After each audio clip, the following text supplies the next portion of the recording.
background in microbiology, so he might not be able to help you there right now. He has a background in criminal justice with evidence straight. So he's moving to 254. I'm going to move down to 201.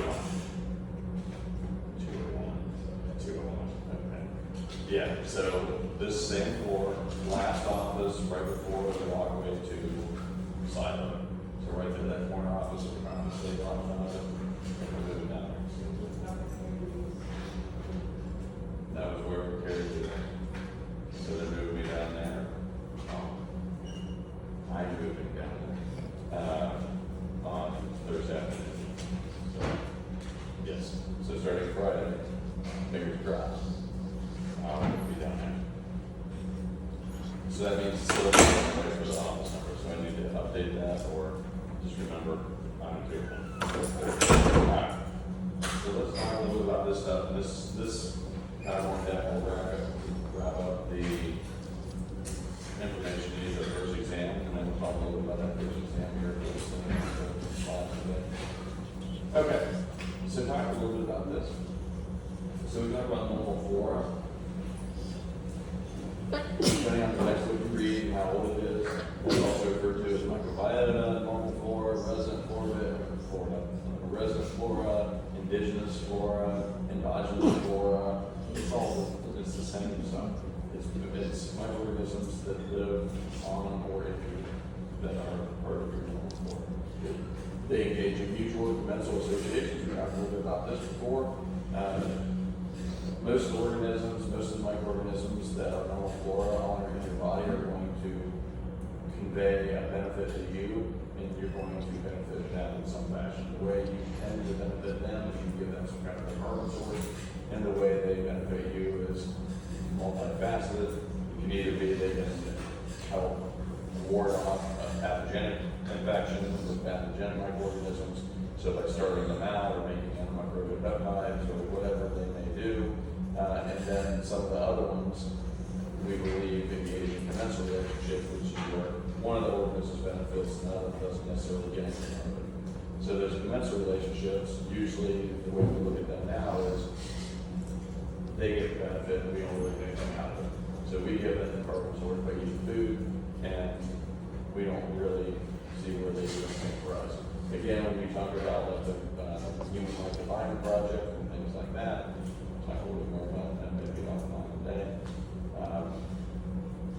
It's not necessarily that they don't benefit us in any way, it's just that we probably don't understand how to benefit yet. But yeah, so those are listed as commensals. Little nuance in terminology here as we move forward. The difference between infection and the disease process. So I'll read you the definition and I'll tell you what it means. Infection is a condition in which pathogenic microorganisms penetrate those defenses, enter tissues, and multiply.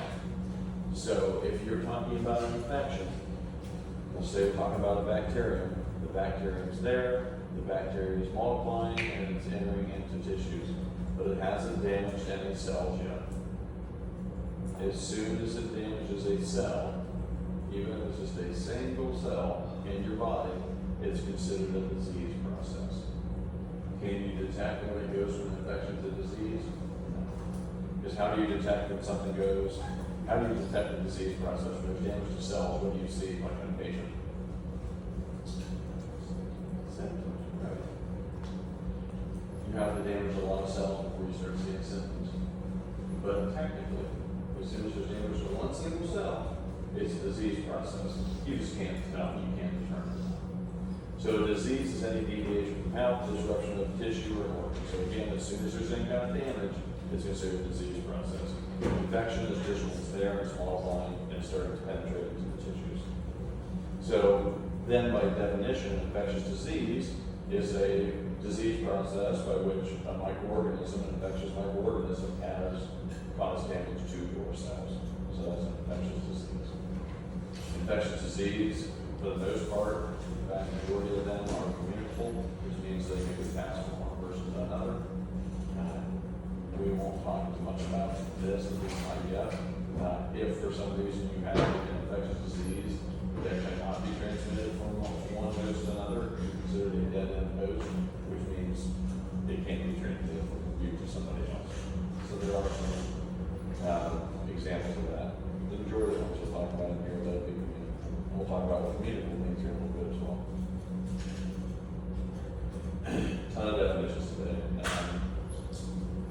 Pathogenicity is the ability to produce disease. Virulence, the way you can look at it between virulence and pathogenicity. Pathogenicity is, will the microorganism make you sick? And virulence is, how sick will it make you? Does that make sense? So pathogenicity is not if it makes you sick or not. Virulence is how sick it makes you. So an organism's pathogenicity is the ability of that microorganism to cause disease. Some microorganisms cause disease easier than other microorganisms. We'll talk a little bit about why that is and how you determine that. And virulence is how sick it makes you. And that's usually determined, virulence is usually determined in the bacteria by the virulence factors the microorganism makes. So is it this microorganism that makes a protease, let's say it makes a collagenase that breaks down collagen, and that's the only virulence factor it makes. So that can help aiding it in getting the tissue, but once it gets penetrated into that tissue, it doesn't make anything else. What does it make? Hemolysis, leukocytes, hyaluronidase, collagenases. It makes this whole big gambit of virulence factors. Those tend to be the ones that cause nasty infections because they have a bigger arsenal of things to cause a nastier disease with. So that's what virulence means. Resistance, so we'll talk about this. We'll use resistance in some different ways. You can be talking about resistance to antibiotic. In this context, is talking about the bacterium's resistance to different things it's exposed to. So that can include antibiotics, but it also includes disinfectants.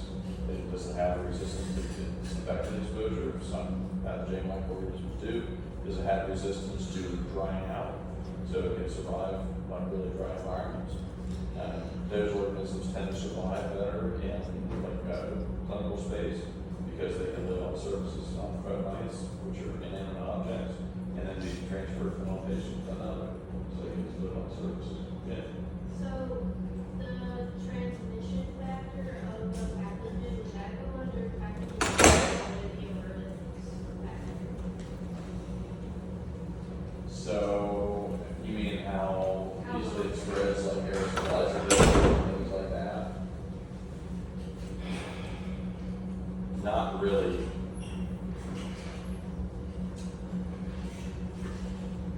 It depends on how much of a purist you are with your definitions. I would say if you had to put pathogenicity or virulence, it would go with virulence. Because it would be considered where you could, I will tell you this. So a virulence factor, we'll talk about those in a little bit. The purest definition of that is it's protein that's made by a bacterial cell that allows it to be virulent and cause pathogenicity. So it's an example of hemolysis. It's going to be secreted, potentially, lyse red blood cells. That's a hardcore virulence factor. You can't really define it as anything else, but that's a virulence factor. However, other people that are less purist with their definitions, like, can you tell me? I don't want to argue with someone over this crap. You have say, the cell's anaphylaxis makes an endospore. Well, an endospore is a lot more than just a protein. I mean, it's an endospore, that's a whole structure, right? But if you're talking about somebody that has like a C. diff infection, they took antibiotics for some kind of infection, it wiped out all the normal flora, it wiped out all the bacteria that's there, and allows Clostridium difficile endospores. It allows that C. diff then, those endospores germinate and make vegetative C. diff cells, and then you have Clostridium difficile infection. I can call that endospore a freaking virulence factor because it would not exist if it didn't make endospores. Same kind of thing. The person training for a postdoc was very much kind of that mindset. One of the other professors I worked with was like, well, that's not a protein, so it's not a virulence factor.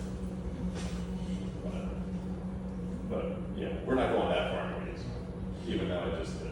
But you don't need to go that far in the weeds for the exams at all. Resistance, talking about infectivity is the ability of the agent, of the microorganism, to penetrate, multiply, and produce a change in the host. So that's infectivity is the ability of it to establish an infection, where it's multiplying and causing penetration to the tissues. And infectiousness is how easily it's transmitted from one host to another. And that's determined by things like how well it aerosolizes, if it's one that aerosolizes, and what the infectious dose is. So we'll talk a little bit about what infectious dose is here. It's kind of surprising when you look through, I'll turn off some lights in here. We can all take a nap. So it's not so washed out looking. The amount of things that need to go right for a microorganism to actually cause an infection, it's kind of a lot. Can I turn off the lights in this place? So when you look at some of the stuff, it's kind of surprising. You'd be kind of surprised that bacteria can actually cause infection because there's so much that has to go right for them to do that. The microorganism has to adhere to you somehow. So it has to attach to a surface on the body. Well, the place where it's trying to attach is there normal flora there? If there is, it's going to block that site where it's going to adhere to you. So it essentially has to get lucky there. If it is able to adhere to you, then it can start to invade, cross the lines of defense into your tissues, and then at that point, it's multiplying in your tissues, it's causing infection. That's done in step 4. Even once it causes infection, there's a few different things that can happen there. You could develop a carrier state. Some people do that for MRSA. You have MRSA, you carry it in your nose. You don't really get sick from it. There's just a percentage of the population that carries it. It kind of is what it is. But they don't get sick from that necessarily. You have an infection established, your immune system fights it off. You acquire somewhat of an immunity to that pathogen. So these ways, nothing happens. Like essentially the pathogen doesn't establish an effect, it doesn't result in the disease process. If you go down here where the immune system doesn't fight it off, then you start to propagate into a disease process. And when you go down towards the disease process, there's a couple different things that can happen. The patient can get sick. We usually refer to sickness as morbidity, or they can succumb to the infection and pass away, which we refer to as mortality. But out of all this stuff, the only way the bacteria wins is if it goes this way, which is about 1 out of 3 paths, but it happens a lot. Difference between some of the types of pathogens that we'll talk about in here, you can have what we refer to as true pathogens, which means it doesn't matter how good your immune response is, if you're exposed to it, and the infectious dose that establishes an infection, then you're going to get sick. If you're bitten by a rat or a dog and have rabies, you're going to get rabies. If you are exposed to plague bacillus, which is using asbestos as the plague, at the correct dosage, you're going to get the plague. If you're exposed, same thing for influenza virus. You'll get influenza. If you're bitten by a mosquito carrying malaria protozoa, you're going to get malaria. Those are true pathogens. If you're exposed to them in the right dose, you're getting them. Opportunistic pathogens, we've talked a little bit about in here, I believe I mentioned already before. Those are ones that take advantage of an opportunity. So if they don't have that opportunity to take advantage of, they don't make you sick. So examples of that. You have staph aureus on your skin, it's supposed to be on the outside of your skin, it's normal flora, you get a cut, staph aureus ends up inside of that wound, they took advantage of that opportunity where you have an injury, it might cause infection. Other examples, you say are immunocompromised. Let me give you that example here. You just had, I'll just give you cytomegalovirus. You don't need to know this, but that's what CMV means. CMV, sometimes people that have had organ transplants have problems with contracting CMV. What do you put in an organ, what therapeutic do you put an organ transplant patient on? They just had an organ transplant, say that you got a new kidney. What drug do you put? Right. So they don't have tissue rejection, organ rejection, because your immune system is going to recognize that as a foreign, because it's from another person. When you do that, sometimes these people have problems with contracting CMV infections. So that's taking advantage of an opportunity. Their immunosuppressed opportunity is their immunosuppression. Other opportunistic pathogens, Pseudomonas species, Candida albicans, that's yeast. Example of that I gave you, I think the other day, was oral thrush. You have somebody that's an AIDS patient, Their immune response is very, very hampered. They get a world crush, they get a yeast infection in their mouth. You don't see that in adults. If you see that in an adult, it's because their immune response is very, very weak. You usually see that in infants, if at all. So if you see that in an adult, there's something wrong with their immune response. The normal flora in your gut, we don't talk about that as much in here. That's more of an infectious disease topic. However, I think I might have mentioned this in here a little bit as well. If somebody has a car wreck or they have some kind of abdominal surgery, say the surgeon nicks their bowel and you get E. coli bacteroides that goes out into your abdominal cavity and establishes an infection. It's not supposed to be there. It took advantage of that nick in the colon to get out into a place where it's not supposed to be. It took advantage of that. Just took advantage of that opportunity. And there's some that you don't even know the viruses. If you're interested in virology, Dr. Fiester teaches virology, does a great job of it. I try to let her do the virus. But Epstein-Barr viruses, EBV, BK and GC viruses, human herpes virus 6, they are opportunistic pathogens as well. We don't talk about the viruses much. Again, the severity of the disease depends on the virulence of the pathogen. The virulence is attributed to the virulence factors they make.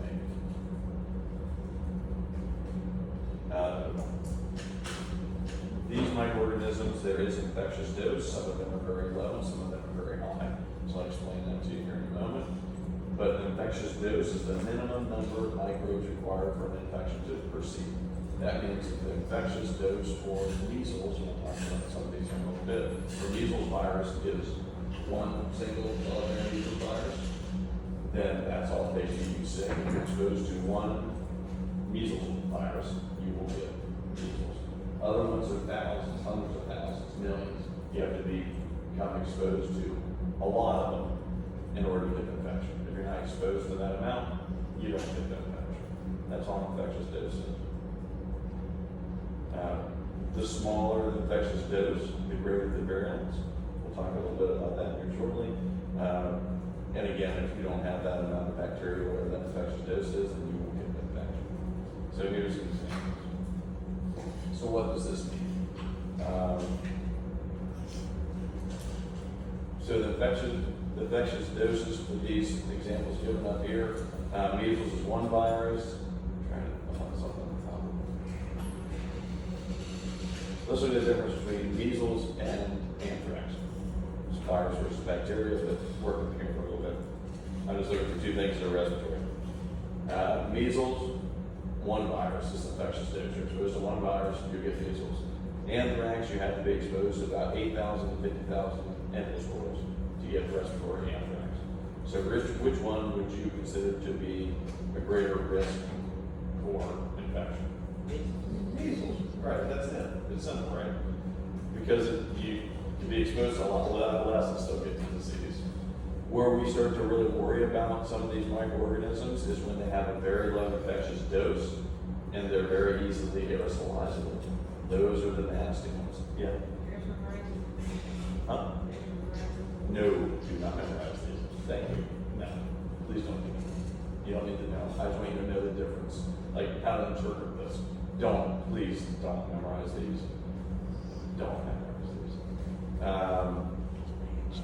Crap, it's not going to train on. What was I saying? Aerosolizable, thank you. I talked about BSL levels in here before, right? The different levels of labs. Alright. BSL 1 is environmental stuff. We're going to take a bath in it, probably not going to make you sick. BSL 2 is the stuff you used to see in the clinic. Staph, salmonella, things like that. BSL 3s are the ones you worry about being aerosolizable. So things like bacillus anthracis. Aerosolizable, if you have a lot of endospores, you can contract the disease. In the grand scheme of things, 8,000 endospores isn't a lot of endospores. You think, we gotta go back to Gen Micro. Remember when you did the CFU per mil, like you did all those calculations? You took what, E. coli or Staph aureus or whatever we grew up, and you did like the CFUs per mil. Remember those are like 10 to the 6, 10 to the 8, 10 to the 9. So 8,000 ain't a lot in the grand scheme of things. So things that have a low infectious dose, 8,000 in a lot, and they aerosolize easily. Anthrax, it aerosolizes easily. That's why we work with some of these things in specialized labs, like BSL-3 labs, because we're worried about them being released. An even better example of that, plague. You're seeing it pestis, 100 cells, that's not a lot. If you can grow up in the millions, 100 cells isn't dynamic. So those are low infectious doses. Q fever, we'll talk about that with the respiratory stuff. We'll talk about Q fever a little bit in here, Pathogenic, we'll get there. Tularemia, 10 to 50, smallpox, 100 to 10, or 10 to 100. These are all pretty low. Cholera, 100 million, that is a lot, but doable. So we worry about these ones with lower infectious doses. All right. What else? Okay. So again, it's kind of surprising that some of these microorganisms can establish an infection because so much has to go right for them to do it. They have to have virulence factors to actually be virulent. There has to be the infectious dose has to be met. And also, there has to be the correct portal of entry. So there's three things that the bacteria has to have in order to allow it to even be capable of really establishing infection. The appropriate infectious dose, the virulence factors, and the correct portal of entry. Portal of entry we haven't talked about all yet. However, the example I typically give you all, I think I've already given it to you. Influenza has things on the outside of that virus that allows it to attach to respiratory epithelial cells. You don't have those receptors for that virus anywhere else on or in your body. So if you shellac influenza virus all over your body and somehow manage not to inhale any of it, you're not going to get into it. It's just, that's not the correct portal of entry. So all those things, all those characteristics have to be able to cause infection. And then on top of that, it has to also encounter a person who has maybe immunosuppression or else is a true pathogen they're getting exposed to. From this pathogen, they have to have some kind of immunosuppression or something. So lots of things have to go correct for that infection to progress. One of the first things, we talked about this a little bit, one of the first things that needs to happen is that microorganism needs to attach to you somehow. One of the ways, one of several ways that it can attach to you if it's a bacterium is by using a fimbriae. So those that had nitrogen micro, we talked a little bit about this. Fimbriae are short protein projections. They extend from the outside of the bacterial cell. There's usually a ton of them, like thousands, and they can be used for things like attachment. Pili are also protein projections that can come off of a bacterial cell that allows it to attach to surfaces, except there tends to be not as many of them, like 10 to 20, and they are longer. People use fimbriae and pili interchangeably, but that's the technical difference. Fimbriae, a ton of them really short, pili, not as many of them really long. That's the difference. We'll talk a little bit about some of the things they can do. Pili can be used for attachment, they can be used for motility, they can be used to escape phagocytosis sometimes. I'll talk about that in this much, but again, for a bunch of different things, we'll come back to some. Flagella, some bacteria make flagella. Those are long protein projections that are corkscrew shaped, and as the bacterium spins that corkscrew shaped flagellum, it allows the bacteria to move forward. We'll talk a little bit about that as we kind of go throughout for some of this stuff. Some bacteria can make sludge or capsules. Those are polysaccharide substances on the outside of the cell that can aid in a few different things. I talk about capsules in here a little bit, didn't I? Slime layers are very loosely attached to the underlying bacterial cell. Capsules are very firmly attached to the underlying bacterial cell. So I explained this to Jim over the other day. If you have bacteria that makes a slime layer, you can attach it back to a glass slide, and you apply a high pressure stream of water to it, that high pressure water will actually blow the slime layer off of the underlying bacterial cell. If you apply a high pressure stream of water to a bacterial cell that has a capsule, it's still going to hold on to that capsule because it's attached to the burn. Capsules can be used for a bunch of things, which I oftentimes forget what I tell you all, and what I tell, Jen Micro. So if I repeat myself 800 times, it's because I'm going to see my own impairment. Capsules can be used for a bunch of things: retain water, evade phagocytosis because it makes it bigger and the phagocytes can't gobble them up. Attach to surfaces. Capsules are meant to do a bunch of different things. We'll talk about that a little bit too, especially for some of the specific pathogens that make them. Cilia, suckers, hooks, and barbs. Ain't gonna talk about any of those in here. Those are things that are used by parasites, and we talk about parasitology and infectious diseases here in the spring. We don't really talk much about that. But those are structures you find on eukaryotic pathogens, not bacterial pathogens. So if I were to say anything, it's like you have this bacterium that makes a cilia that does this. True or false? False, because bacteria don't make cilia. So those last four are maybe eukaryotes, not prokaryotes. Okay. So some of the different mechanisms these microorganisms can use to survive host defenses: antiphagocytic factors used to avoid phagocytosis. Staphylococcus and streptococcus species can make leukocytes. Leukocytins, leuko is referring to leukocytes, so blood cells.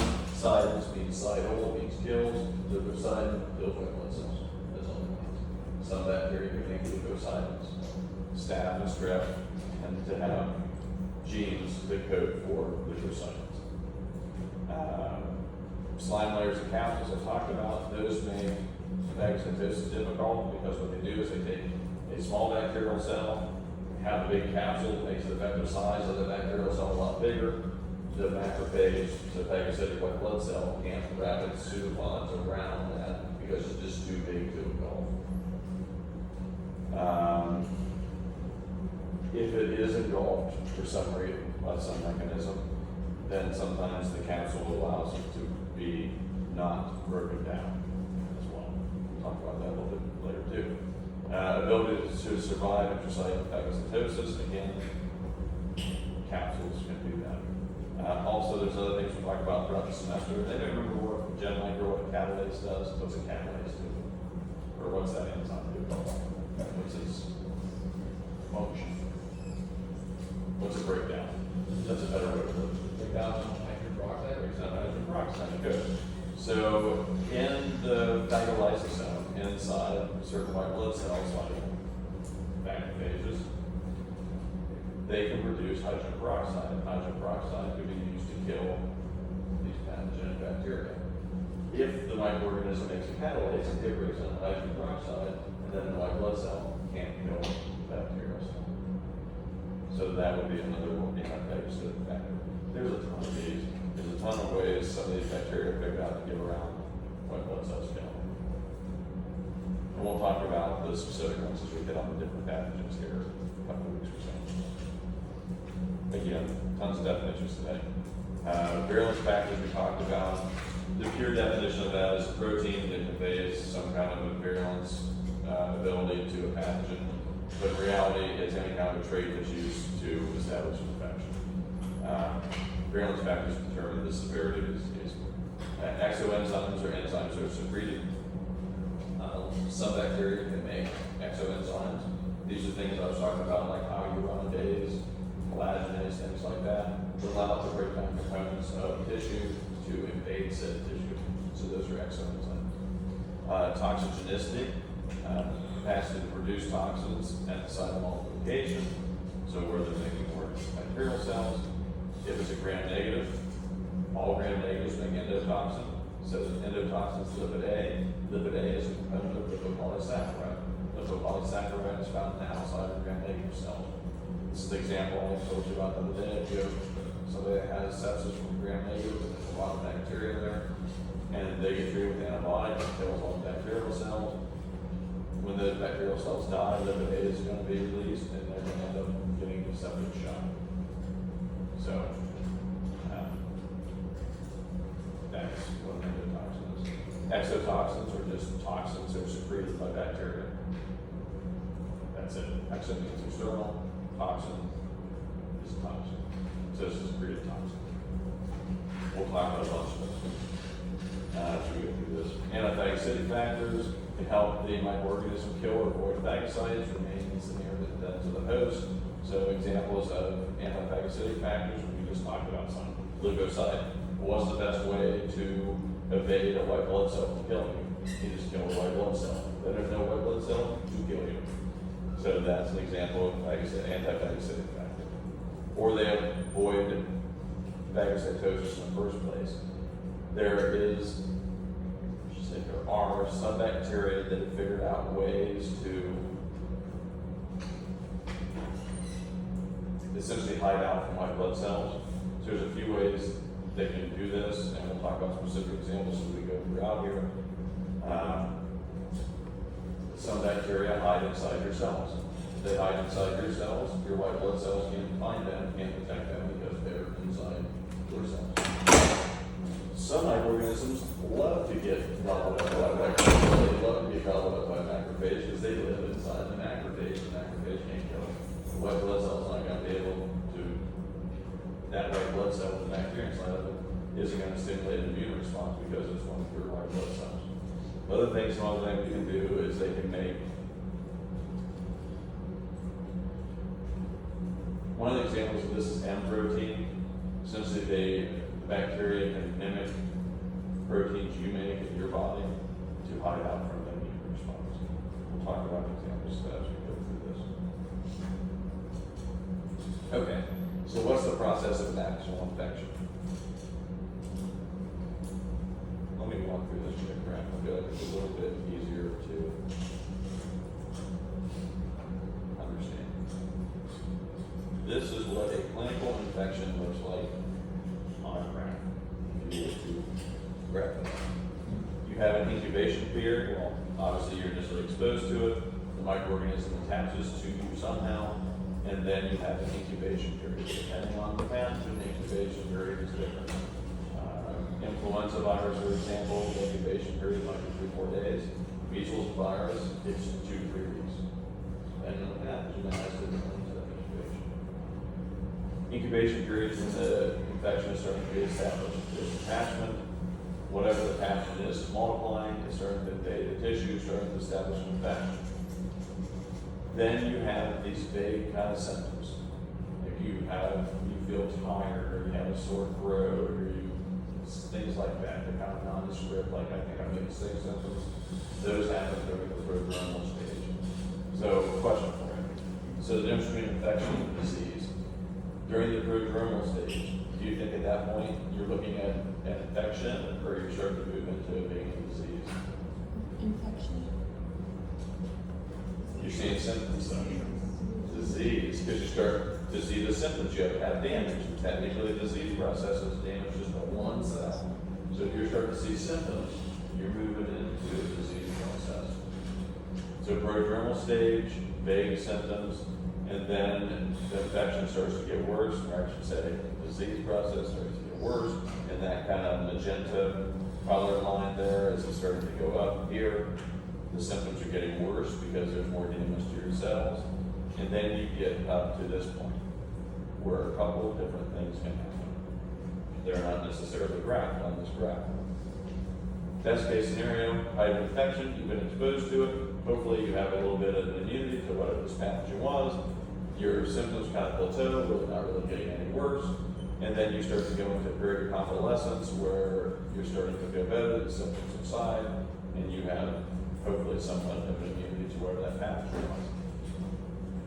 The other thing that can happen is right around this point, the patient passes away and they don't get better. Just understand that sometimes you don't get better. So that graph, unfortunately, sometimes doesn't come to completion. You can have different types of carriers. Depending on the pathogen, some people can be infectious during the incubation period and spread the disease to other people, and they don't even know they're sick because they don't have any symptoms yet. Sometimes people, depending on the pathogen, can spread it when they're actually starting to feel better during the convalescence period. Some pathogens you can spread during either, or throughout, or just, it depends on what the pathogen is. And we'll talk a little bit about those different kinds of terms here in a minute too. These ones I think maybe are a little bit easier to understand. The difference between these patterns of infection, localized, systemic, and local. Localized infection, I want you to think oil. You have something that is localized in one set area of your body. Let's say it's like a boil on your neck. This happens a lot in people that wear shirts that have collars on them, because sometimes they'll rub their neck and you get like a boil or an abscess on the neck. That is a localized infection at that point. It's localized in one area. Systemic infection is exactly what it sounds like. It's systemic, it's throughout your body. So that's a systemic infection. A focal infection is kind of a unique one. Focal infection is where the pathogen moves from one area of the body to another area of the body, usually through tissue, not through the bloodstream. Because once it gets in the bloodstream, it's likely a systemic infection. This is migrating through tissue. An example of this, I kind of started, I think, to tell you about the other day, is you might have, I'll talk about this a little bit too, variant streptococci in your oral cavity. If you have someone that has, say, periodontal disease, and that can gain access into the tissue in your mouth, it can migrate through your tissue to your heart and cause endocarditis. So it usually migrates from one area to a very close area in your body, because it has to go through the tissue. It's harder to travel to the tissue than it is to go through your bloodstream. So that's the difference. There's difference between primary and secondary infection. I think I kind of touched upon it before too. Primary infection is the first infection you get. Secondary infection is the second infection you get. So again, just the example of the case of today, you have an AIDS patient and then they get a tuberculosis infection. AIDS is the primary infection. I should say HIV is the primary infection. Mycobacterium tuberculosis is the cause of the secondary infection. Acute infection comes off rapidly, but it's severe. There's effects of that infection are short-lived. So that's something that comes on fast and goes away fast. Like you get exposed to, like you have a cold, you have symptoms, it goes away. That's an acute infection. As opposed to a chronic infection, which is something you live with for a very long time. Usually anything more than about 3 months or so. You have somebody that has hepatitis C, and they don't get the treatment for hepatitis C, which is almost $100,000 now. But they have hepatitis C, that's a chronic infection. They can have it for 30 years. We'll talk about this when we talk about the STIs with syphilis. Syphilis can progress through stages. Some people, you can have chronic syphilis. You could have syphilis for 30, 40, 50 years if you never treat it. So those are chronic infections. Let's see what else. Recurrent, yeah. Could tuberculosis fall into that too? Tuberculosis can be chronic too. Yep. And we'll talk about TB in here this semester too. Tuberculosis is a great example of that. It can progress. It's definitely not acute. So it progresses for a long period of time. Recurrent, usually the example I give of this, because I feel like it's kind of easy to understand and see it a lot, is UTIs. You have somebody that comes in, they have a Klebsiella pneumonia causing UTI, you give them antibiotics, they come back in a couple months, they have a Klebsiella pneumonia UTI, you give some antibiotics, they come back in a couple months, they have a Klebsiella pneumonia UTI. Those are recurrent infections. It keeps on coming back. Yeah. For a recurrent infection, is it to the same organism, the same group of organisms? Right. It'll be the same organism. Right. So they didn't die, they're just still there. There's some that's so they keep coming back. Correct. So it recurs. It's recurrent, yeah. Has to be the same organism. That tends to be a thing for blood pneumo UTIs. It's just hard to eradicate all the blood pneumo. Resistance is a problem with that genus. I should say genus and species. What Peter was kind of getting over is what we refer to as a mixed infection. Usually you'll hear me refer to this as a polymicrobial infection. That just means it's an infection caused by more than one microorganism. The example I kind of already gave you of this is a, sorry, I'm just trying to watch the time, is a, someone has a small or a large bowel perforation, E. coli, and Bacteroides gets out into the abdominal cavity, causes infection. Well, that infection is caused by E. coli and Bacteroides, so it's two different bacteria, so it's polymicrobial. a lot of skin and soft tissue infections tend to be polymicrobial because you get a lot of things from the environment like dirt, things, plus flora. You might have some different things cause infections in concert. The example that, one second before I lose the train of thought, it seems to be a thing that we know. I would see these a lot in veterans. So I did some work with the Department of Defense for a while. So they would send me samples from like blast traumas and wounds and amputations and things from very nasty infections, and they tend, because those wounds are exposed to soil and have a mixture of things, so it'd be polymicrobial. Okay, sorry. What's your question? So, when a primary infection causes a secondary infection, would that be a mixed infection as well, or is it sort of a gray area?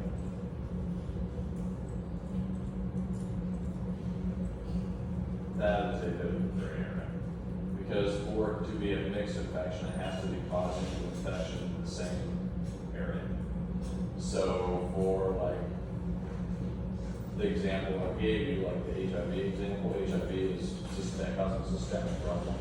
Tuberculosis, depending on the stage of tuberculosis, eventually it'll go systemic too, it's not propagate, but that's more like the respiratory. So that's not really mixed, it's just primary and secondary. I'm trying to think of an example of a mixed infection that would target the exact same. I might have to think about that a little bit.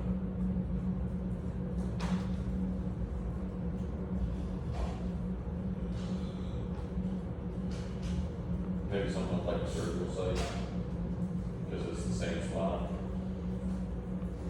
Yeah, there's not many, I'm not really thinking of many examples of that. It's possible, and it's possible at 8:30 in the morning, I'm just not thinking of an example. But yeah, it's a possibility, but generally, yes, it's like one and the other. Mixed again, tends to be more skin and soft tissue. Most of the examples you think of for mixed infections tend to be like that. And like the GI thing, the example I gave you with the E. coli and bacteroides, but, you know. Yeah. The difference between a chronic and a recurring is one goes away and comes back, and one is always. Chronic tends to be things that are there for months, if not years.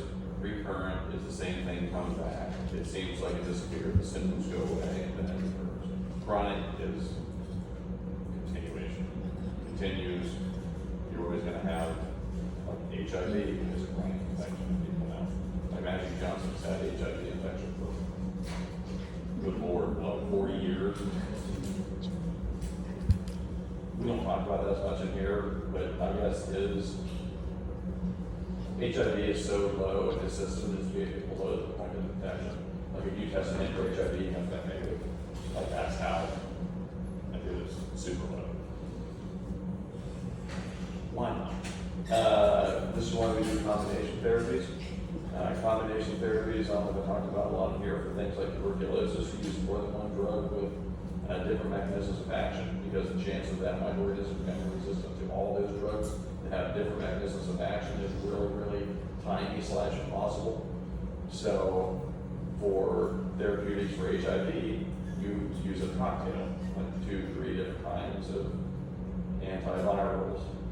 If you don't continue to take those antivirals and miss a dose, the chances of the HIV becoming resistant to those antivirals, you have to change your antiviral combination therapy, is very high.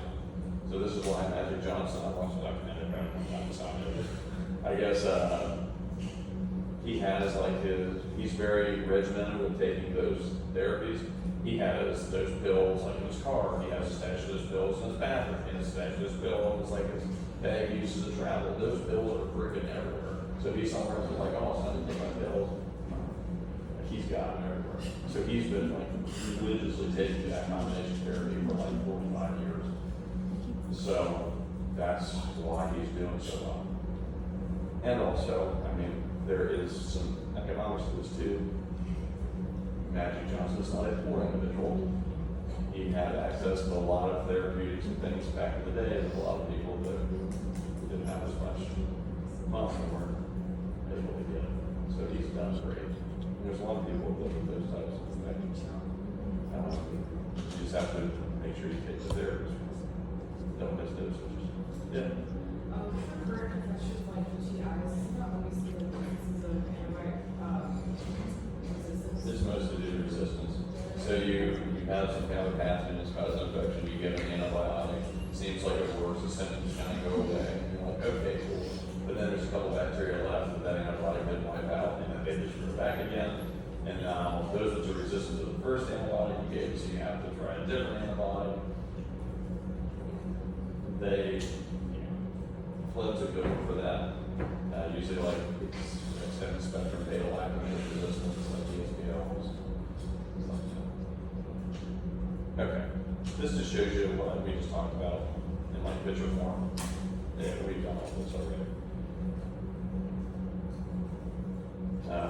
Infections that go unnoticed, so you can have an asymptomatic, oftentimes referred to as a subclinical infection. The people are infected, but they don't show signs of the disease because they don't have enough damage to actually show those signs. The infection is inherent, they don't go through treatment. However, they may be able to spread that infection to other people without even knowing it happened. We talked about the STIs. We'll talk about this a little bit for like gonorrhea, chlamydia. Sometimes, a lot of people, they have those types of infections that are asymptomatic, and they spread those STIs to a bunch of other people. They don't even know they have. So we have to test for those kinds of things. The difference between a sign and a symptom. I tell people look at a sign like a road sign. It's something you see in someone else. I walk in and I puke everywhere. This is like, well, Steve's probably sick and has something GI, or Steve just drank a lot last night and has tangle. That's a sign. You're seeing, you're observing it in someone else. A symptom is what you feel. Like you feel nauseated. The sign version of that would be like, I saw someone vomit. So sign is something seeing somebody else. Symptom is what the patient feels in themselves. Chills, pain, aches, nausea, itching, headache, fatigue, we'll hit all those and some. A syndrome is a specific group of symptoms and signs that always accompanies a specific disease process. Someone has chickenpox and the little pustules are super itchy. Those itchy pustules are some of the symptoms of chickenpox. So there's certain symptoms, and we'll get a lot more into this when we get to this semester. There are specific symptoms that go with certain diseases. So that's referred to as a symptom. Again, just kind of vague symptoms, fevers, pain, soreness, swelling, things that are typical of the disease process. Signs of inflammation, so there's an immune response, there's an inflammatory response. You may have someone that has accumulation of fluid, that's called edema. You may see someone that has these wall-off collections of inflammatory cells and microorganisms, resulting in a granuloma or an abscess. When we talk about tuberculosis, we'll talk about granulomas. What happens with tuberculosis, mycobacterium tuberculosis?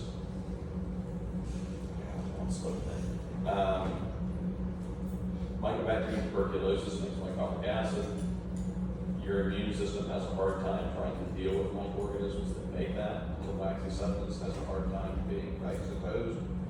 So what your immune system does is it just quarantines it off in these little granulomas. Those granulomas have another name for tuberculosis. They're called tubercles.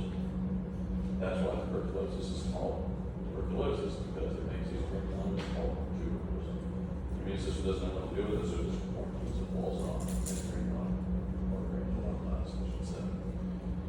Lymphadenitis is a small lymph node, so these pathogens can get transported to a regional lymph node for the immune system to try to figure out how to fight it off. And when that happens, your lymph nodes become enlarged, causing lymphadenitis. Some other things that we'll talk about, leukocytosis is when you have an increase in white blood cells, so you have an infection. Part of that immune response is the number of white blood cells is increased to fight off the pathogen, or you could have, leukopenia, which is a decrease in the number of white blood cells. Maybe there's a decrease in the number of white blood cells because the pathogen is making leukocytes. Your immune system is trying to make more white blood cells, but the white blood cells are getting killed off by the pathogen. Sometimes what you will see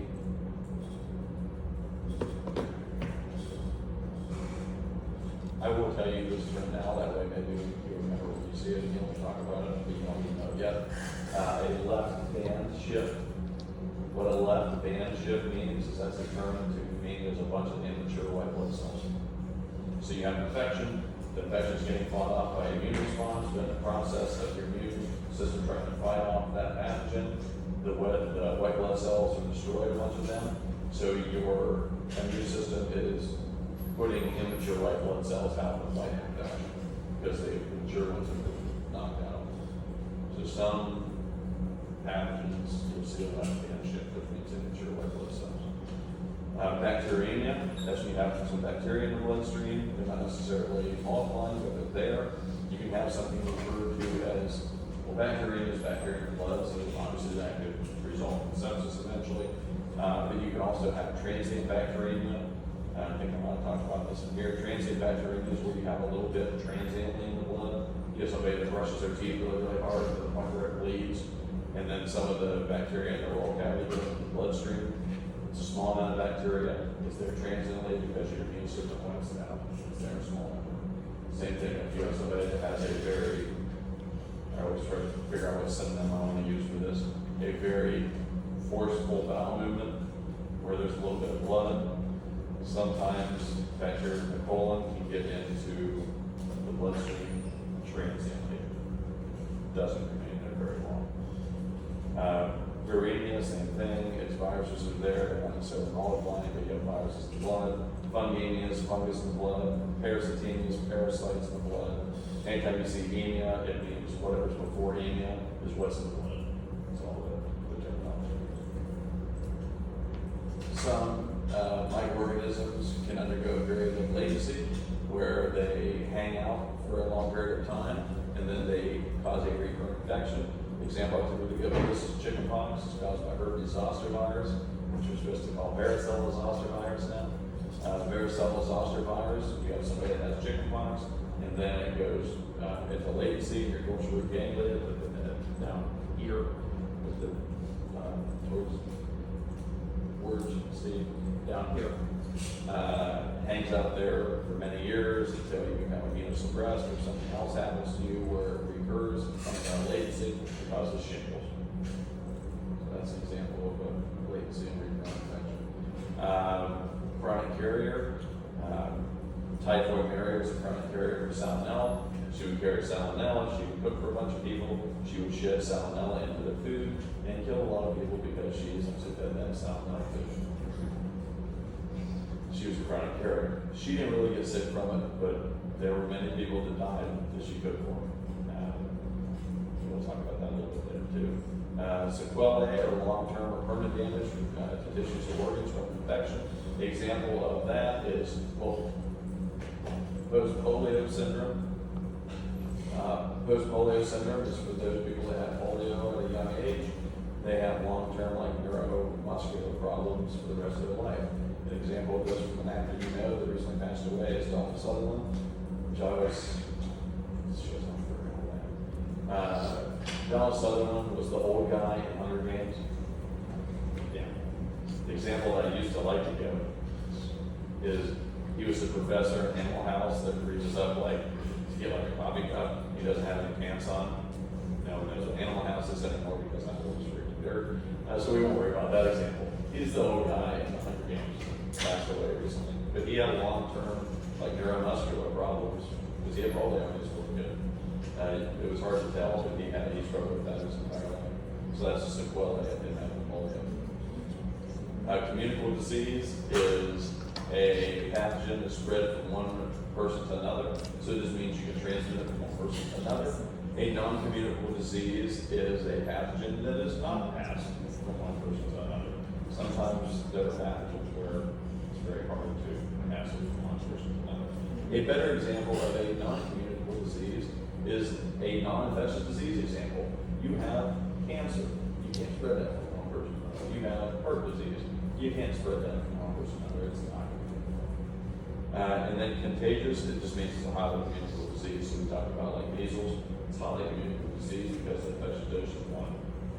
So that's highly contagious. The different things that need to happen for infection to actually move out of one person or a reservoir to another. It has to be infectious in the first place. It has to be in a reservoir somewhere. So that might be a human being. That might be a water source. Say, maybe a cholera, maybe that's in a well. It has to have a way to get out of that person or out of that well. So before it affects it, a means of being transmitted to a person, entering that person through the correct port of entry where it can establish an infection. The host has to be susceptible of it. Again, all these things have to happen correctly for the pathogen to actually cause an infection.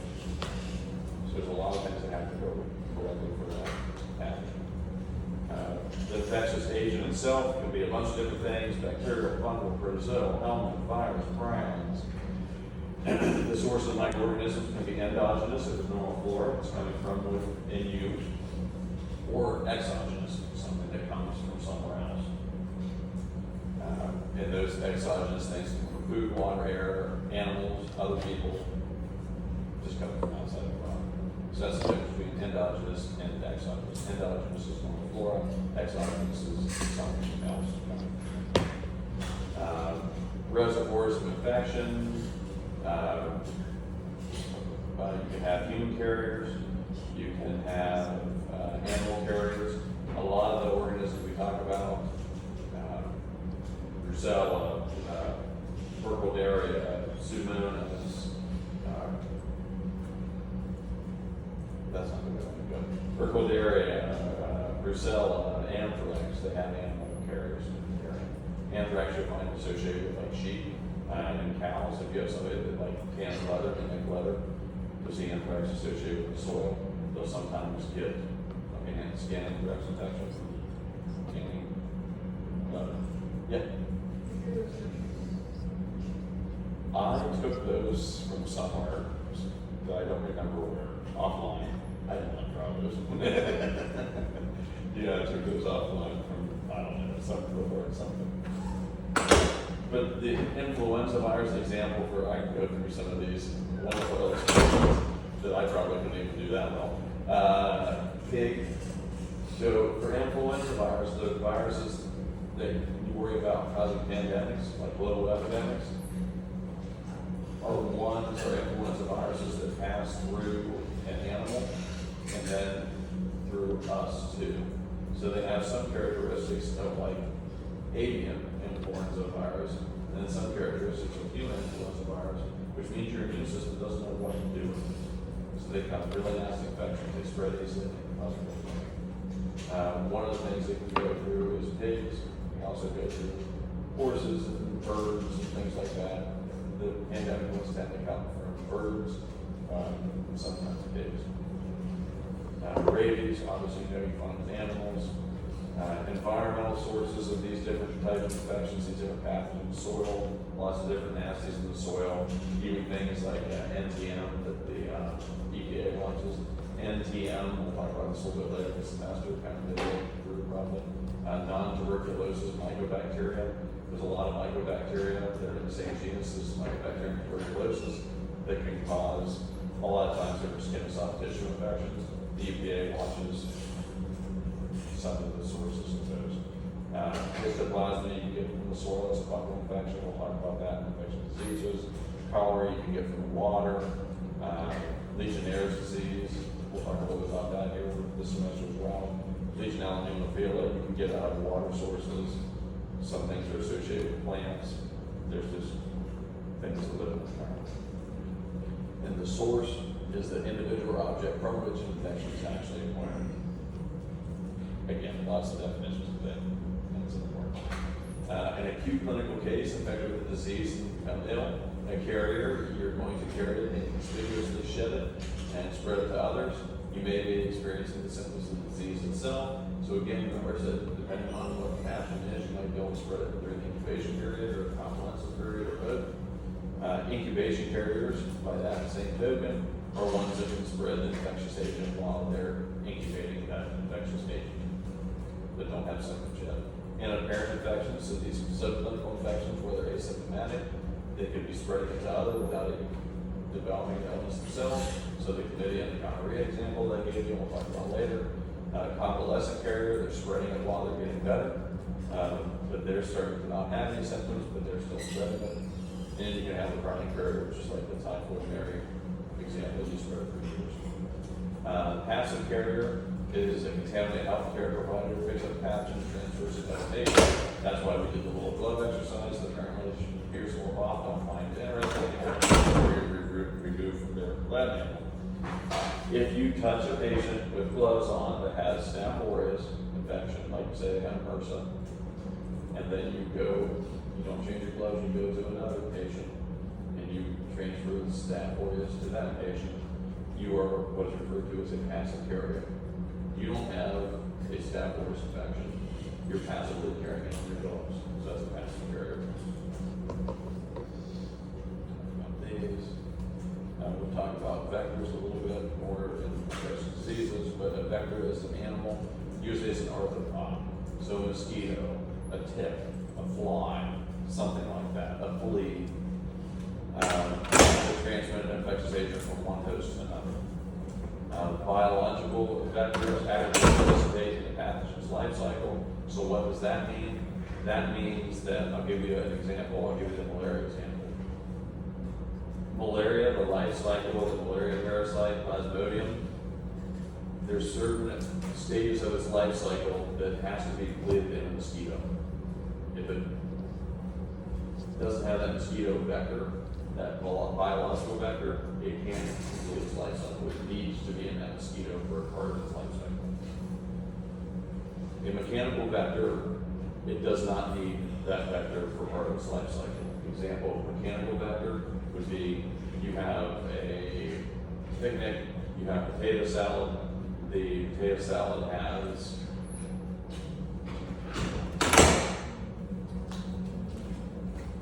the potato salad sitting there for 2 hours, there's a fly nearby, fly lands on some poop, gets E. coli on the fly, and then the fly lands in your potato salad, and as it sits out in the warm temperature, it starts to grow bacteria. You then have poop potato salad. E. coli doesn't need that fly for any part of its life cycle. It's just on that fly, and that fly transmitted poop bacteria from poop to your potato salad. That's a mechanical vector. Does that make sense? Okay. Sometimes textbooks explain that very poorly for some reason. I don't know why, but sometimes they go around that definition for like 3 pages. Zoonosis is a pathogen that is indigenous to animals, that it can transmit to humans. There's a bunch of those. There's a lot of things animals can carry and transmit to us. We talked about these. Actually, I think I gave you two of these examples too. There are non-living reservoirs, soil, water, air that can have pathogens in them. Portal of exit, route by which the agent, there's a pathogen may escape the human or the animal reservoir, leaves the body to the portal of exit. You know what those are. I pulled that in my one too. Peeing, puking, all the names, vomiting, bleeding, fornicating, all the INTs. Other people refer to these as the 7 Fs. Coughing, sneezing, diarrhea, oozing, itching. Again, I usually call them the Ames. There are ways that it comes out of the body and can be transmitted to somebody else. A lot of times the port of exit and the port of entry are the same, but not always. Other examples, specific examples of port of exit: respiratory, mucus, sputum, nasopharyngeal, saliva, influenza, tuberculosis, skin lesions. Some examples there. You don't need to know all these examples. They're more just to kind of orient you with what I'm talking about. Fecal exit, which is what it sounds like. A lot of pathogens are spread fecal to oral, which means one person excretes them in feces, and another person is exposed to something that's contaminated with said feces and make it that way orally. Urogenital tract, sexually transmitted infections. Transplacental, I do want to come back to that one a little bit, just for a couple more terms, if I haven't hit you enough already. Removal of blood, organ donation, there's some examples there. When we talk about transplacental, I don't think I put this slide in. There's two other terms that define how microorganisms are transmitted. There is horizontal transmission and there's vertical transmission. Horizontal transmission is from one person to another person, like in this room. Like I cough and give someone in here influenza virus. That's horizontal transmission. Vertical transmission is mother to fetus. So you have an expectant mother that has, I'll give this example actually. You have an expectant mother that has HIV and she vertically transmits it to the fetus. Something like that. So the only example of vertical transmission is mother to fetus. Everything else most likely works on.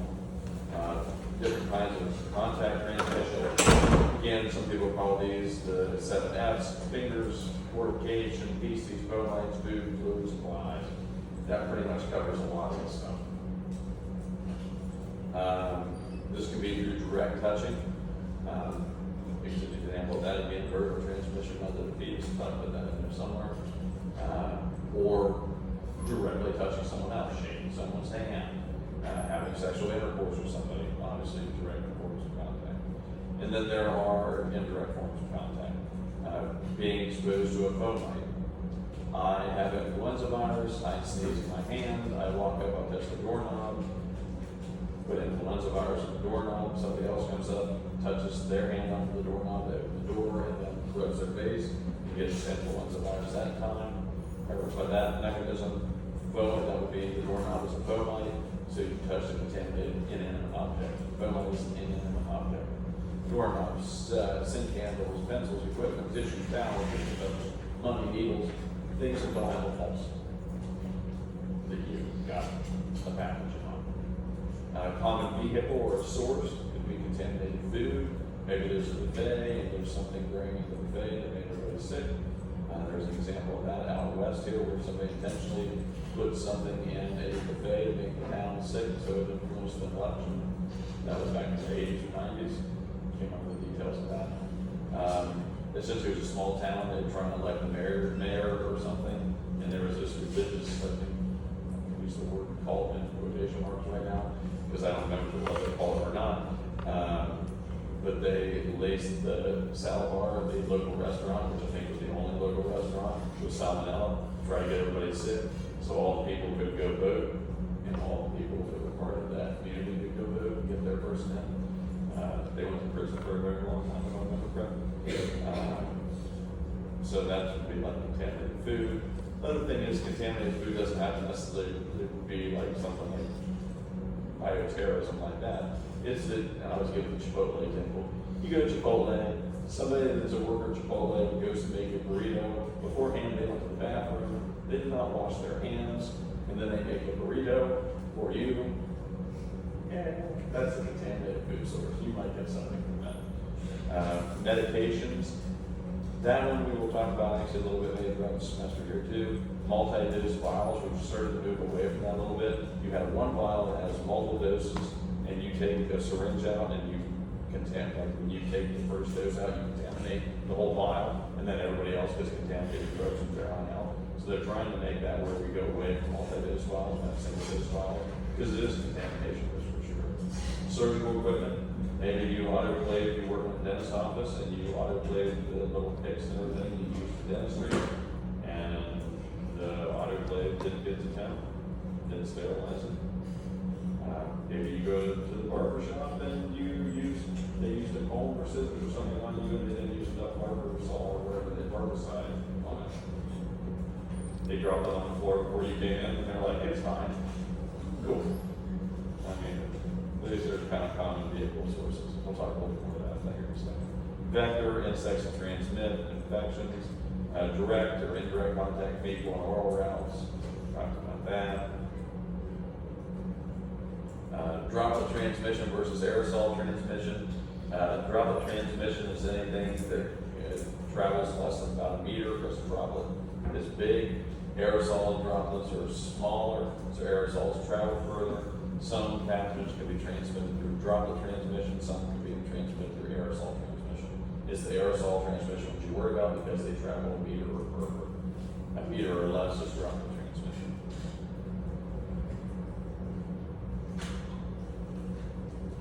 Examples of different airborne transmitted pathogens: tuberculosis, BCV is chickenpox, it's varicella zoster virus, measles. There's not a lot of them that travel airborne, but they'll travel very far. And if it also has a low infectious dose, those ones are scary. These people, if they have infection with these types of organisms, you usually put them in quarantine. And we'll talk about that here in a little bit. So here, red lines, anything less than about 3 feet. Droplet transmission travels more than 3 feet, airborne transmission. Difference between how you kind of contain these different kinds of pathogens, at least in the room. Positive versus negative pressure rooms. Positive pressure rooms, you put somebody in that's susceptible. So it means they might get sick easily. You have somebody that just had an organ transplant, they're on immunosuppressive therapy. You put them in a positive pressure room, which means if you go to open the door is going to blow outward into the hallway. So it's under positive pressure. So you want to keep everything blowing out, keep it out of it because they don't have a good immune response. Negative pressure is going to suck everything into the room. You go to open the door and it slams shut and sucks the door in behind you internal to the room. That's negative pressure.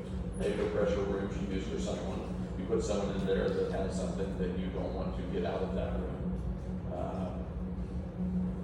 Tuberculosis is actually a good example of that.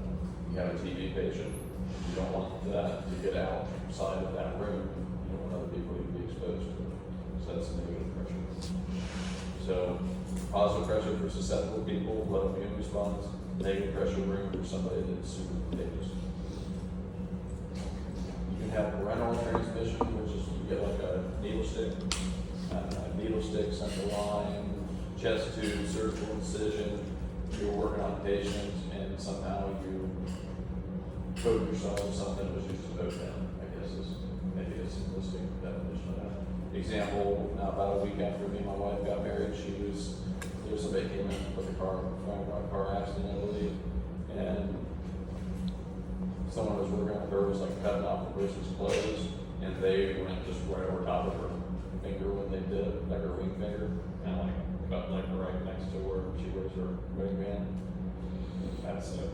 So you have to report that. You have to be tested for hepatitis, HIV. That would be one. We started strong. So this stuff happens. The main thing is to report it to make sure that you let somebody know that something happened because they have to test the patient before they leave. Because if they don't test that patient and they abscond, the patient absconds before you test them, that's not good. Different kinds of transmission. I think we talked about these. Biological vectors, vertical transmission, droplets, contact, fomites, food, water, and air. Yeah, we talked about all these. So just show you a picture from direct versus indirect contact. Again, the port of entry and exit can be the same, but they can also be different. The example that I like to give is staphylococcus, because as we go through this course with infectious diseases, it seems like pretty much we talk about staphylococcus for every single body system we talk about, because it makes a lot of various factors and it's a pretty solid pathogen. It does a pretty good job of causing infections. Staphylococcus may escape from one person's respiratory tract, so they have a respiratory infection, pneumonia with staph. You usually see a staphylococcus aureus infection after someone has influenza, if they're going to have a lung infection with staph. Talk about that a little bit here over the next few weeks too. They sneeze, whatever, the staph aureus gets out of their respiratory tract, lands on someone's skin, establishes an infection in their skin, especially if they have a wound. Let's say that food handler, the person whose skin that staph aureus lands on is a food handler. They're making a burrito again at Chipotle. That staph aureus gets off their skin, gets in their food, gives you food poisoning. So the port of entry and exit doesn't always have to be the same. A lot of times it is, but for certain cases like that, for a really good pathogen, there's all the ways you can get in, all the ways you can get out. Staph aureus is a really good example of that. who's susceptible, their age. The people that are very young or very old tend to be more susceptible. Why? Because if you're a child that's less than about age 4, you have a kind of weak immune response because you haven't encountered a lot of things yet to actually hamper an immune response to. And as you age, your immune response wanes, so you get sicker easier. So a lot of times you see people at the beginning or the ends of life, that sounded really sorry. The younger or the older tend to not do well. Sometimes infections that are really scary are the ones that start to target the people that are very, have a good immune response, kind of like middle-aged people. What happens with those, like some of the strains of COVID-19, some influenza strains, what happens is essentially it takes advantage of the immune response to where people have an over-immune response to it, like their immune system overreacts to it, and it makes them very sick. Those are kind of the scary ones, often associated with some pandemic strains, things like that. But usually it's the young level. Physical condition, malnourishment, they're not well nourished, they don't have a good food source. Your immune system, your cells need different things that you get from your diet to make more white blood cells, magnesium, zinc, things like that. Underlying comorbidities, maybe you have somebody that has diabetes, they have neuropathy in their foot where they can't feel the foot anymore, they get an ulcerational problem with their foot, it progresses, it gets really bad without them actually knowing if they had anything going on there. Because on the bottom of the foot, they can't see it and they can't feel it anymore because they have neuropathy. So diabetes would be a comorbidity that plays into that. Habits and customs. The example I typically give with that is Kuru. Kuru is a prion disease in Papua New Guinea many years ago.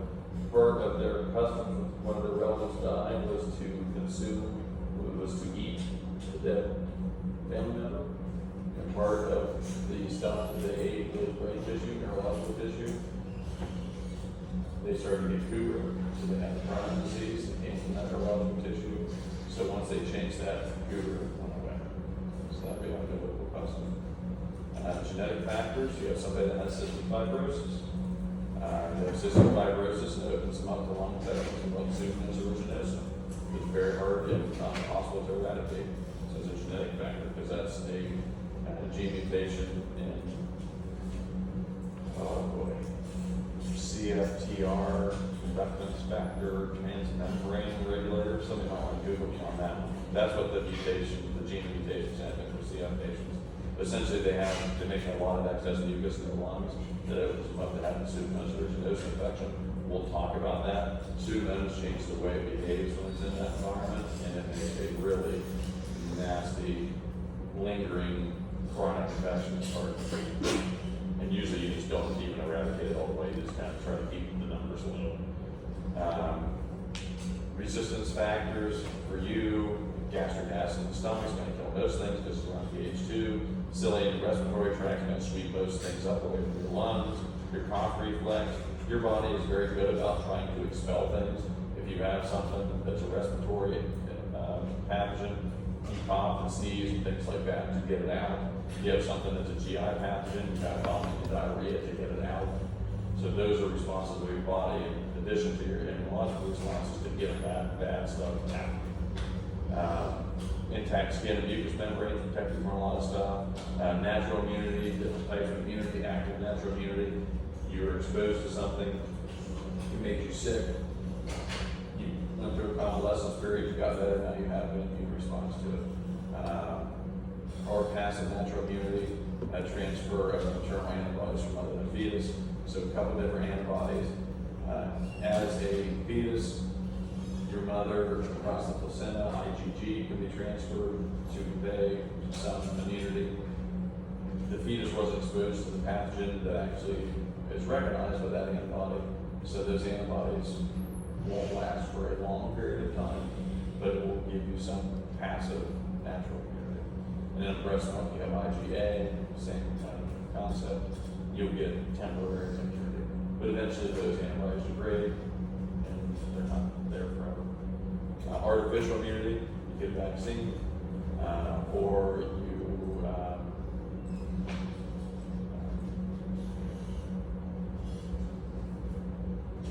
I'm not gonna talk about that one right now, because it's not pertinent, and this is gonna confuse you.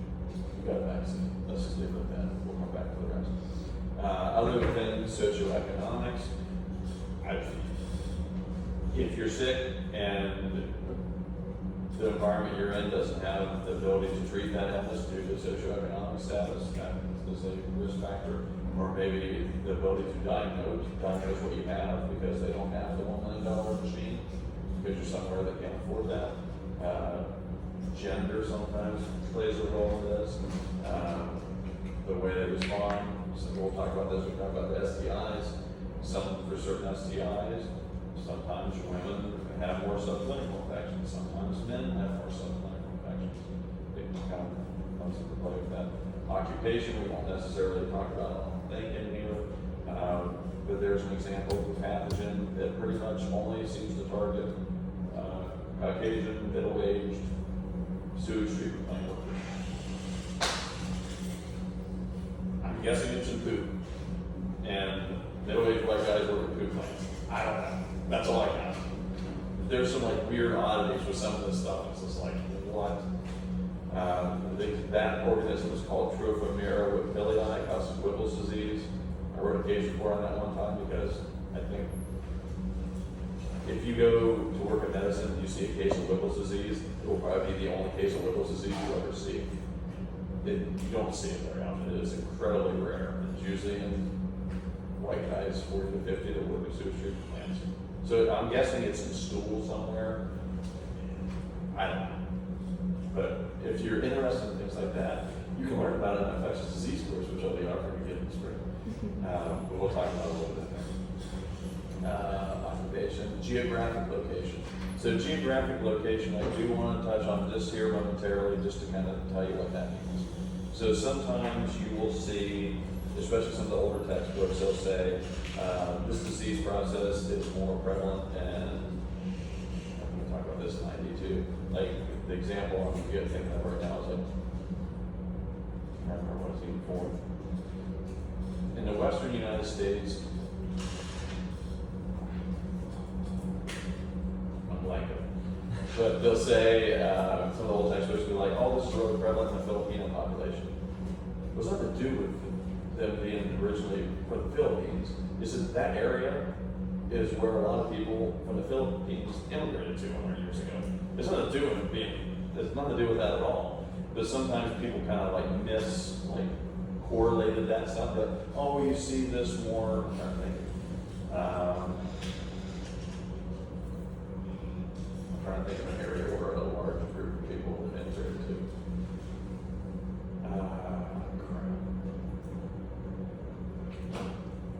Well, I can give you a Southwest Florida example. There's a lot of people that are Hispanic in Southwest Florida, right? They would be like, okay, so if there's, like, say, chikungunya or something. Like, oh yeah, okay, well, there's exposure to the Hispanic population to chikungunya. It must be because Hispanic people get chikungunya. Well, no, it's because that's where the freaking vector that transmits it is. It has nothing to do with that. So a lot of times, what I'll do in some of these classes, so I'll like show a map of like, let me give you the Filipino example again. It's like, here's where all the Filipino people live. Here's where all the vector for this pathogen live. And you can like take the two maps and superimpose them on one another. So depending on the age of textbook you're looking at, and you go back and you see some stuff in there, especially if you get to like professional school, this is like, oh, this is really prevalent in like this population. And you look at that and it's like, why? That doesn't really make any sense. It's probably because that has nothing to do with it, is what I'm trying to tell you. My med students would always get kind of confused about there. Like, why does it? It's like, because it doesn't. That's not what it is. Population characteristics, behaviors. If you are somewhat promiscuous, it increases your risk for sexually transmitted infections, obviously, because you're increasing your statistical likelihood of encountering one of those things. Geography. Again, if you're somewhere where malaria exists and the vector for malaria exists, then you might have a higher propensity of getting malaria than you would somewhere where there's don't exist. Occupations and hobbies we talked about, socioeconomic. Other thing is too, if you live in an environment where a lot of people are in close proximity to one another, there are certain things that can spread. The college example of that is certain kinds of meningitis. You live in the dormitories, they have you all vaccinated for, okay. We go back and forth on that sometimes. That's why they have you vaccinated, because those are the types of diseases that can spread from one person to another. They're tight wards to one, like a dormitory. Sanitation, if you don't have good sanitation practices, you can be open to different disease processes. Seasonality, you don't see that as much here because we don't really have seasons here, just summer. But in other places, like if you go up to like Tennessee, let's say you go to Tennessee.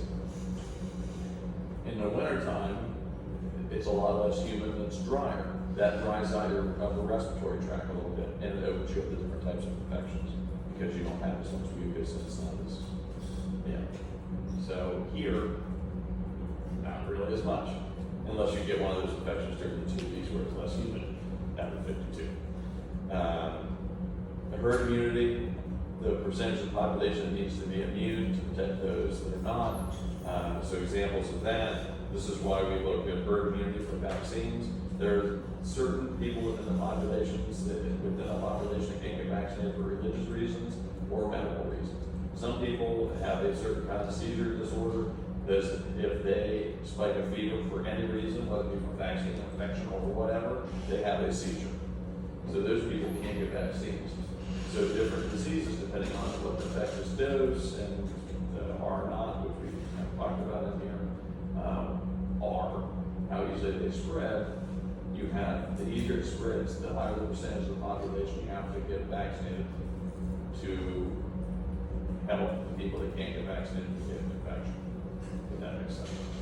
It's like measles spreads really easy, so you want to have like a high percent of people vaccinated against it, like 95%, as opposed to something that doesn't spread as easy. You might need to have 85% of the population vaccinated, then have herd immunity to protect the people that can't get vaccinated. That's all that's on. Route of entry we've talked about, dose we've talked about, infectious dose. We've talked about all this. Different things can happen. You might be exposed to these different pathogens, might become infected, might not become infected. You might get sick, you might get super sick, you might pass away. Lots of options on how this can progress. And all that depends on the individual. Are they super young? Are they very old? Are they middle aged? Are they well nourished? Do they have other comorbidities? There's a lot of things that play into this. Some of the stuff I'm actually looking at right now is spike in vertical diarrhea and pneumonia after hurricanes. So there were some people after Hurricane Helene that had vertical diarrhea and pneumonia. Usually you see that in people that don't have a good immune response. These people have a great immune response. Middle age, no underlying comorbidity, nothing. You know, we're starting to see spikes in that stuff. Sometimes hurricanes stir that stuff up out of the soil and you see spikes in infection. So it's one of the things I'm trying to work with my colleagues on that, try to figure out some of that stuff. Some epidemiology stuff, who has the disease, where is the disease, how's the disease transmitted, when does the disease occur, is it endemic, is it epidemic? This is all stuff that state health departments and the CDC watches to make sure we don't see spikes in things. And if we do see spikes in different occurrences of different pathogens, then we try to figure out why that spike's there so we can try to keep people from getting sick. That process is referred to as surveillance, where you're watching this, collecting, analyzing, reporting data. Certain diseases are notifiable. If you have somebody that, I'll give you a real obvious one, somebody comes in with anthrax, you're reporting that, because you don't see that very often. And something that's usually, if it's respiratory anthrax, not good. Something has happened, this is far is. So there are certain diseases that are reportable. There's a lot of STIs that are reportable, so we can watch those rates. Ultimately, a lot of that stuff goes to Center for Disease Control and Prevention. They put their morbidity and mortality into the report, referred to as NMWR, and watch all that stuff. I was up in South Carolina. South Carolina is like one of the oddballs. This doesn't call it the South Carolina Department of Health. They call it the South Carolina Department of Health and Environmental Control. It's like Florida DH, it's Florida Department of Health. They monitor and watch this stuff, especially in Southwest Florida. They're watching things that are also carried through vectors like mosquitoes, or their chikungunya cases, or their Zika cases. We watch all that stuff. And then we see that, we go nuclear on mosquito population, more than we already do. Some other terms, incidence is the number of new cases of disease in the population during a particular time frame. Prevalence is the occurrence of that disease in a particular population over a particular time frame.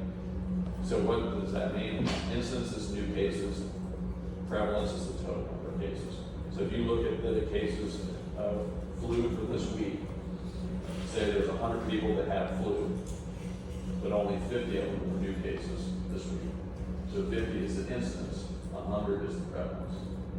So some of them were diagnosed as a new case last week, some of them were diagnosed as a new case this week. So that's the difference between incidence, prevalence, incidence is new. And you can record these rates as absolute numbers, which rarely ever happens. This is if you're comparing two populations that are of the exact same size. So you have town A and town B. Town A has 1,000 people that lives in it, and town B has exactly 1,000 people that live in it. Then you can compare the death rates due to smallpox. I'm just like making something up here. I was in smallpox. You can compare those as hard numbers. 10 people died of smallpox in town A, 12 people died of smallpox in town B. Usually the populations aren't exactly the same, so you have to report it in rates. 10 deaths per 100,000, 50 cases per 100,000. That's do you have that in your own course here? Biology doesn't have one. There's one in America there. Who teaches that? So I used to teach epidemiology to nursing students, so I kind of like this stuff. But just a little bit of terminology here. We're not going to get too far into the happy end of it, just so you kind of know. Like if I say mortality rate or morbidity rate, then you know what I'm talking about. Mortality rate is the death rate. Morbidity rate is the sickness rate. Some different things you see. If you look at maps, and I will just touch on this real fast. Washington, D.C., I don't know what happens in D.C., but they have the highest rate for STIs. I don't think any STI you ever look at. It's been like that for decades. I don't know. If you look at these maps, these trends tend to stay the same over time, which is why I never update my maps, because it doesn't really change. STI rates for chlamydia, super high in Alaska. Theory has been because there's not much else to do there. DC, I can't even read that anymore. 1,000. That's a lot. One of my friends went to Georgetown for med school, and he was telling me, he's like, yeah, the STI rate, it's like the HIV rate. Unacceptably high. It's like insane in DC. Florida, not great, but fine for most things. South Carolina was always really, really bad. Essentially on this map, the darker the blue, the more cases. So if you look at these different maps, DC is usually very, very high. For epidemiology, some more examples, or some more terms, I guess, here. You can have a sporadic disease, which occurs occasionally. An endemic disease, which we kind of talked about, you expect a certain number every year. Epidemic is when spikes above that baseline number you would expect for an endemic. Pandemic is a global epidemic, and we do surveillance to monitor these things. And then some figures of kind of what this looks like. An endemic disease, so this would be like you're seeing asbestos like plague from prairie dogs. You expect 120-ish to 150 or so. You start to spike up above the 150s. The health departments out here in these states start to kind of try to figure out what's going on. Epidemic, you're starting to see clusters increasing above baseline amounts you would expect. Sporadic, case here, case there. That's the sporadic. Pandemic, you all have witnessed. You know what that is. That's a spike everywhere, globally. Some different examples of how an outbreak may occur. So if you have an epidemic, you have a primary case, which is or an index case, you see this referred to as sometimes as the first person to have it. And then you have secondary cases. So those are people that primary or index case, that first person had an infection, interacted with and gave it to them. You can then have tertiary cases, which are people that the secondary cases interacted with. You can have quaternary, and it can keep on going. It just gets harder to trace after you get past secondary. Sometimes secondary is hard enough to trace. But it is doable sometimes. One of the ways you can do that is sequencing some of these pathogens, because we know about every certain so many days or weeks or whatever, you see a mutation. So if you go back, let's say you have this random virus X, and you know that it has a mutation in its genetic material every month. And you have this person that you know was infected with it back at this date, and you have this person that was infected, you find a year later. There's 12 mutations in that virus that this person has versus the one this person has. You know that it's been out there for a year. So you can kind of start to backtrack some of that. It gets really, really hard. Usually the way you do this is the epidemiologist puts together travel patterns of where they've been and who was in those different locations at different times to try to track that back together. When you're talking about populations in the billions, that gets real tricky, especially if there's somebody that's traveling far. But this is how you kind of watch that stuff. Some different examples of different kinds of epidemic curves, a single or a point source. So that's usually if you have something point source, so one single source is making people sick. So a point source example I give up here, outbreak of cyclosporiasis at a naval base in Peru. Cyclospora is a parasite or a protozoan parasitic infection. It causes GI distress, so like diarrhea. You see it oftentimes contaminated produce. It comes from feeds of people contaminated produce. There was a base in Peru, a naval base in Peru, where they ate contaminated salad, had cyclospora on it. They all got diarrhea. You take the cyclospora contaminated produce away, and the diarrhea goes away. It's not getting sick. So a single point source, you just eliminate the source. There's then a continuing source. You see that a lot of times when there's like a recall on peanut butter or something. That's the example I gave here. There was salmonella in the peanut butter, and you see cases of salmonellosis go up. They recall the peanut butter, they take it off the shelf, the cases of salmonella go up. So that's a continuing source. So it's going to continue until you take that stuff off the market, we call it. There's person to person, where this kind of what we were talking about on the last slide, spreads from one person to another. That can cause a propagated epidemic, what is called a propagated source or propagated epidemic sometimes, where you don't really need to know this, but I want you to see this. This is for measles, don't worry about specifically for these 4 measles. What you can do if you look at some of these, if you have a person-to-person kind of epidemic that's propagated, you'll see a spike. So these little purple bars indicate the number of cases. See how you see this little spike here, and then you see this spike here, and you see another little spike down here. The distance between these spikes is the incubation period. So if you look at that and you monitor some of these curves like that, it's like, well, even if you don't know what it is, you just know that people are coming down with the same symptoms. You don't know necessarily what the pathogen is, and you look at something like this. You can be like, I don't know what this is, but I know what the incubation time is. There's lots of things you can piece together for something that even even without knowing what's going on all the way. And then lastly, and then we'll take a 5-minute break, please, before we talk about this exam, is Koch's postulates. So the way those work is how to essentially show that the pathogen causes the disease process and you think that pathogen is causing. So you have a pathogen, say a bacterium you think causes diarrhea. So everybody that has diarrhea from that pathogen, you have to isolate that bacterium from them.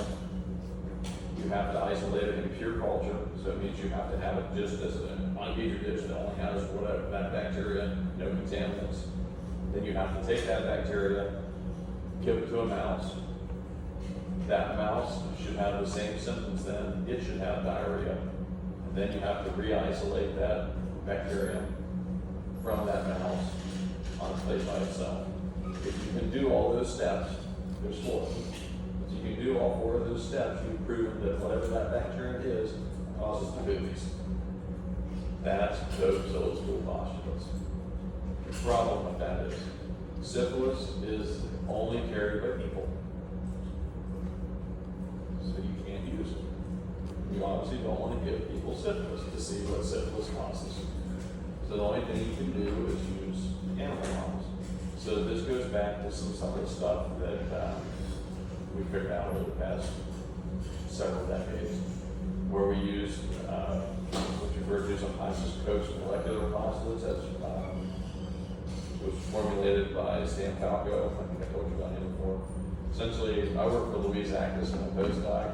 Louise worked for Jorge Proza as a postdoc, and Stan Falco trained Jorge. Stan and Jorge passed away both over the last decade. But what Stan figured out, he's like, okay, well, we obviously can't put this stuff in people, but I want to see what makes these different pathogens virulent. So he came up with these set of postulates, which is essentially what I do in my lab. You take a bacterium, you want to know why it's lysing red blood cells. Okay, you look at the genes that are in that bacterium. So like this gene looks like it might be a hemolysin. I'm going to knock that gene out, mix the bacterial cells with red blood cells, and see with that gene removed if they still lyse red blood cells. Okay, they don't lyse red blood cells anymore. I'm going to put that gene back in. If I put that gene back in, it should start lysing red blood cells again. It lyses red blood cells again. You've then proven that that gene is responsible for lysing red blood cells somehow. So Stan was nominated for the Nobel Prize a couple times for that and never won it, but he was incredibly good. As a big loss here a few years back. Okay, so that gets through all that. Let's take 5 and let me pull this exam. I was going to give you